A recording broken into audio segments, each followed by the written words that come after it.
The House at Pooh Corner. Chapter 4. In which it is shown that Tiggers don't climb trees. One day when Pooh was thinking, he thought he would go and see Eeyore, because he hadn't seen him since yesterday.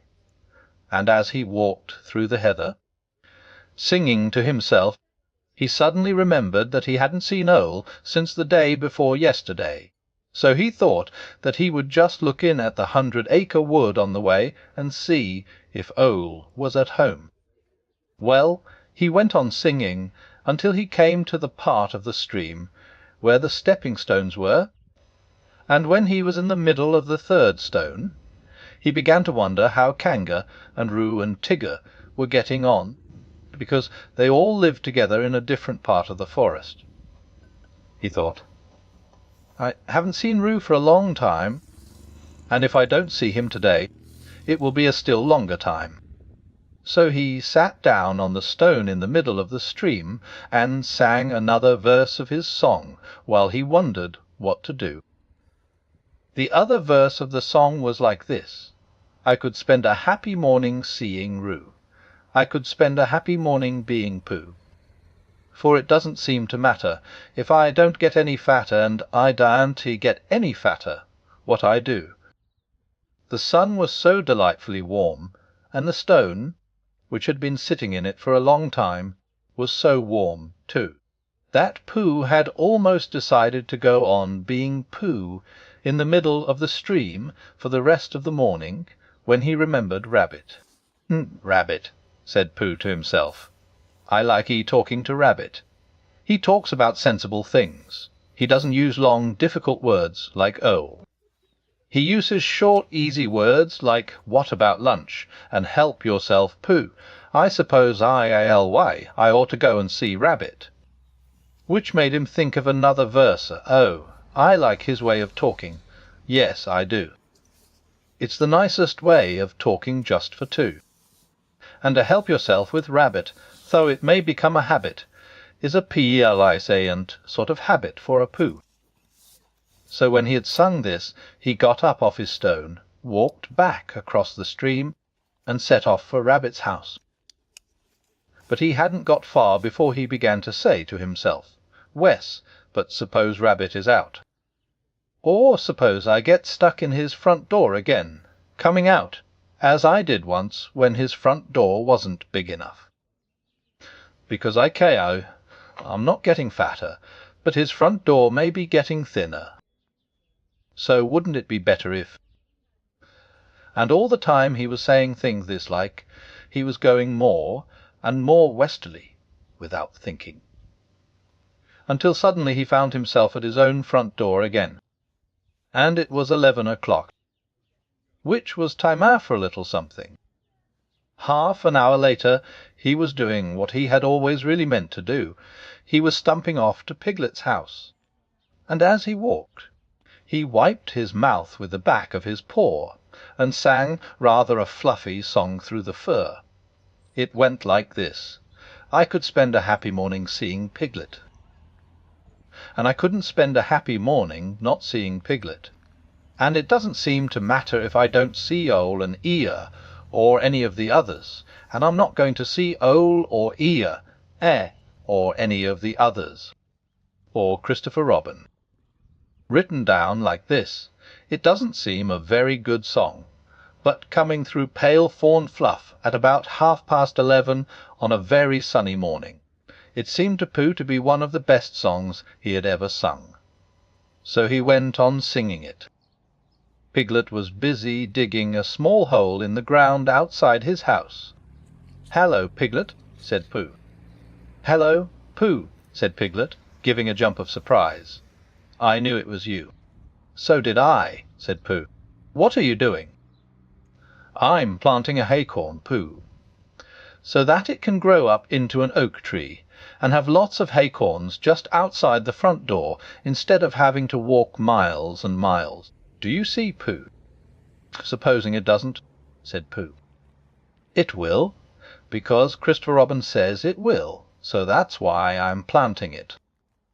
"Well," said Pooh, If I plant a honeycomb outside my house, then it will grow up into a beehive."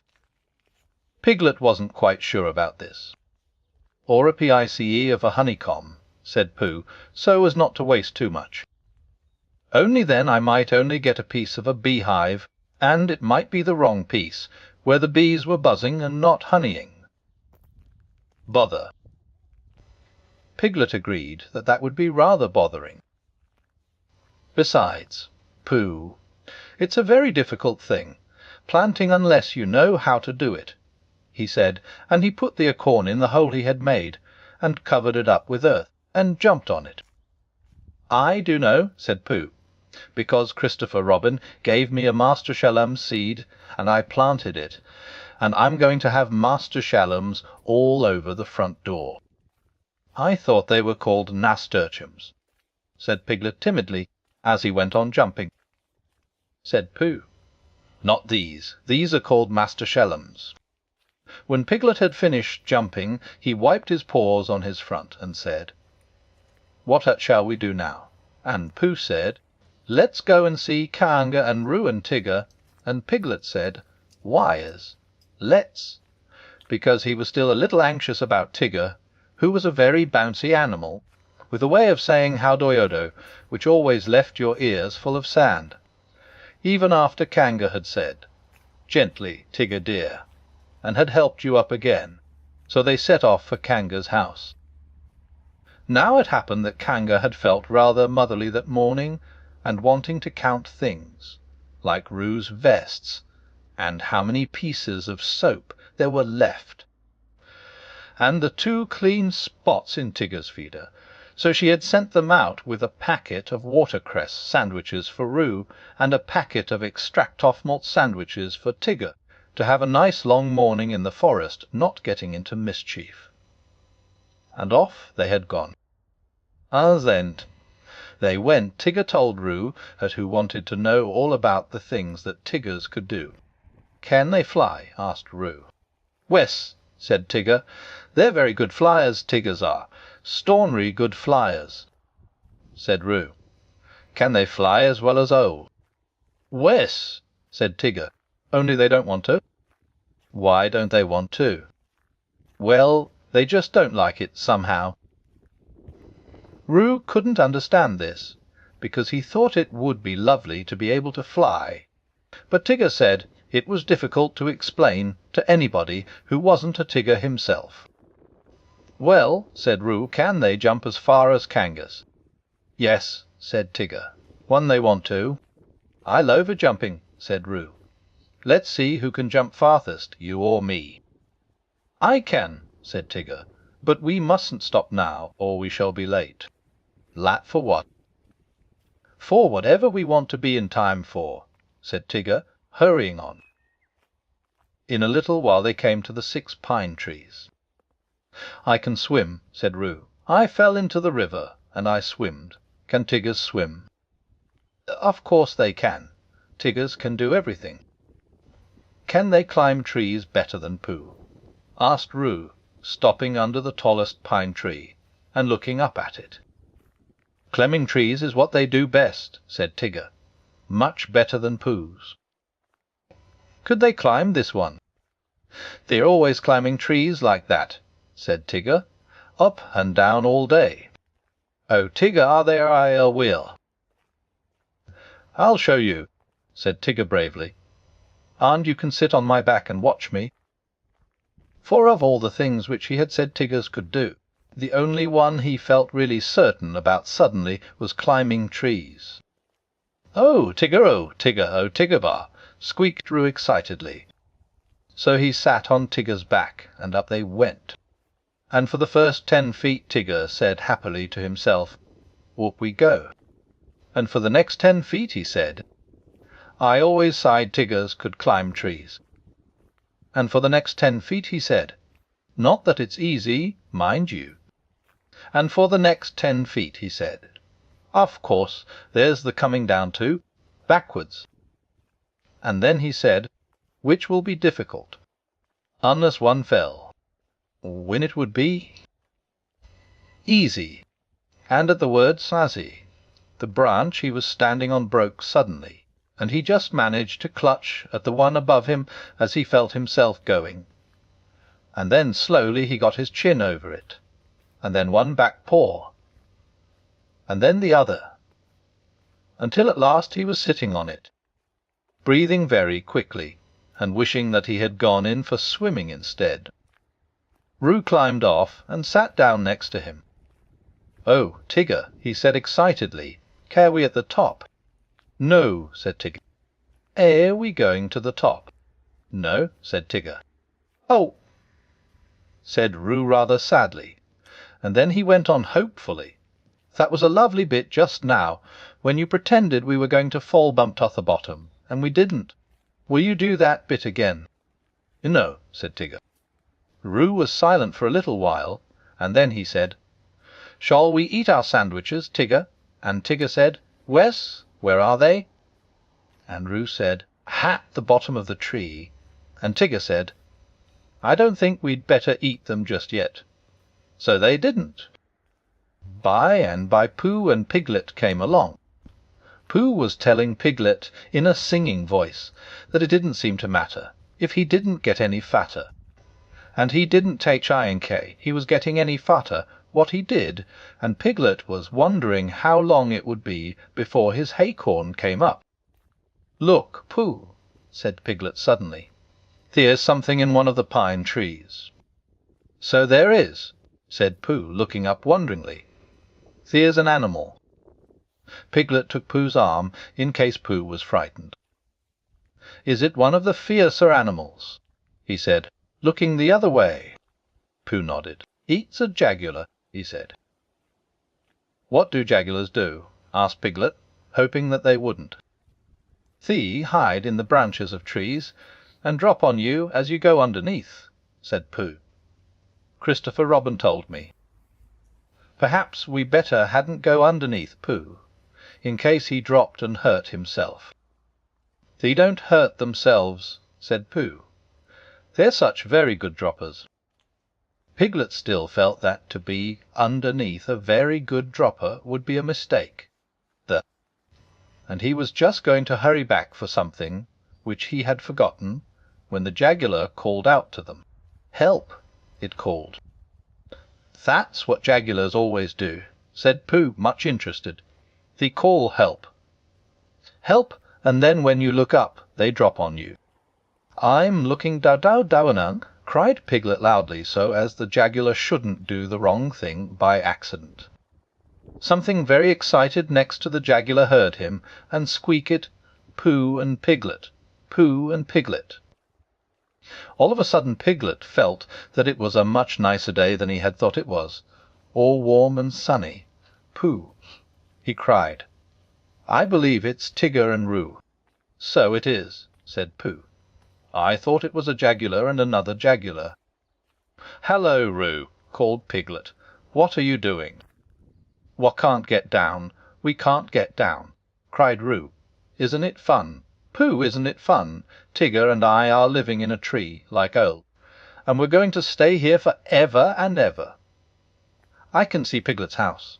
Piglet, I can see your house from here. Aren't we high? Is Old's house as high up as this?" "How did you get there, Roo?" asked Piglet. "On Tigger's back, and Tiggers can't climb downwards, because their tails get in the way, only upwards, and Tigger forgot about that when we started, and he's only just remembered, so we've got to stay here for ever and ever, unless we go higher." "What did you say, Tigger?" "Oh, Tigger says if we go higher we shan't be able to see Piglet's house so well, so we're going to stop here." "Piglet," said Pooh solemnly, when he had heard all this, "what shall we do?" And he began to eat Tigger's sandwiches. "Ere they stuck?" asked Piglet anxiously. Pooh nodded. "Couldn't you climb up to them?" "I might, Piglet, and I might bring Roo down on my back, but I couldn't bring Tigger down. So we must think of something else." And in a thoughtful way he began to eat Roo's sandwiches too. Whether he would have thought of anything before he had finished the last sandwich, I don't know. But he had just got to the last but one, when there was a crackling in the bracken, and Christopher Robin and Eeyore came strolling along together. "I shouldn't be surprised if it hailed a good deal tomorrow," Eeyore was saying. "Blizzards and what not. Being fine today doesn't mean anything. It has no sig. What's that word? Well, it has none of that. It's just a small piece of weather." "There's Pooh," said Christopher Robin, who didn't much mind W8 it did tomorrow, as long as he was out in it. "Hallo, Pooh." "It's Christopher Robin," said Piglet. "She'll know what to do." They hurried up to him. "Oh, Christopher Robin," began Pooh. "And, said Eeyore. "Tigger and Roo are right up the 6 pine trees, and they can't get down, and—" "And I was just saying," put in Piglet, "that if only Christopher Robin—" Eeyore. "If only you were here, then we could think of something to do." Christopher Robin looked up at Tigger and Roo, and tried to think of something. "I thought," said Piglet earnestly, "that if Eeyore stood at the bottom of the tree, and if Pooh stood on Eeyore's back, and if I stood on Pooh's shoulders, and if Eeyore's back snapped suddenly, then we could all laugh. Ha ha! Amusing in a quiet way," said Eeyore, "but not really helpful." "Well," said Piglet meekly, "I thought—" "Would it break your back, Eeyore?" asked Pooh, very much surprised. "That's what would be so interesting, Pooh."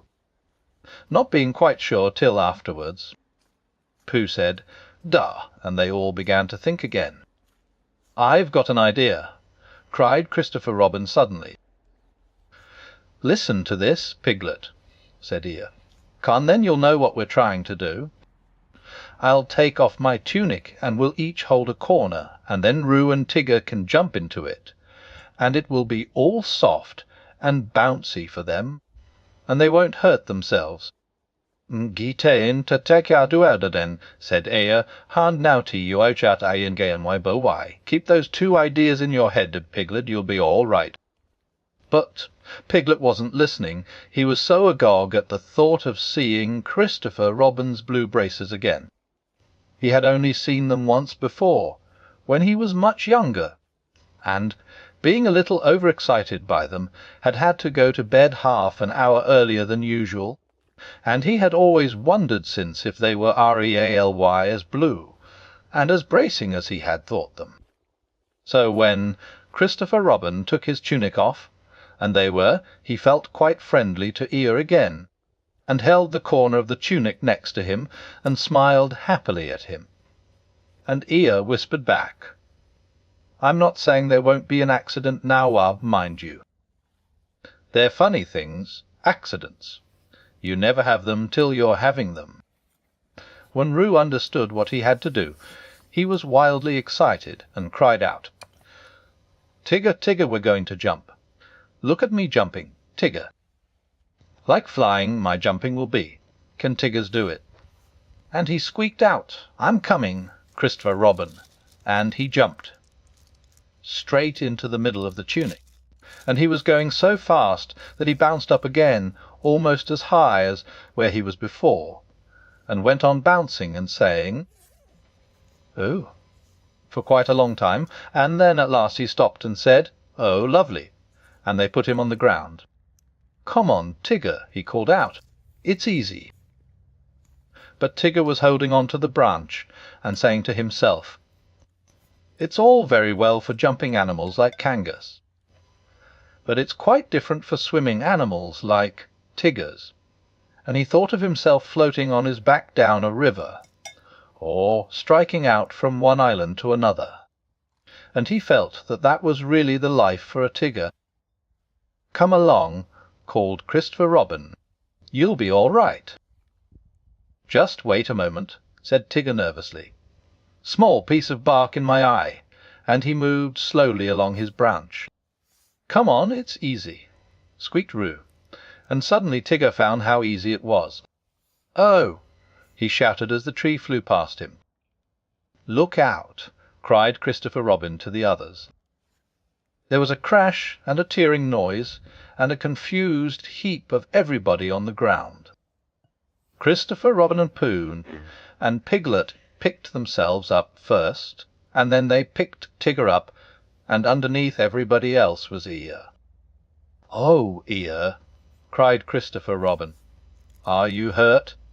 And he felt him rather anxiously, and dusted him, and helped him to stand up again.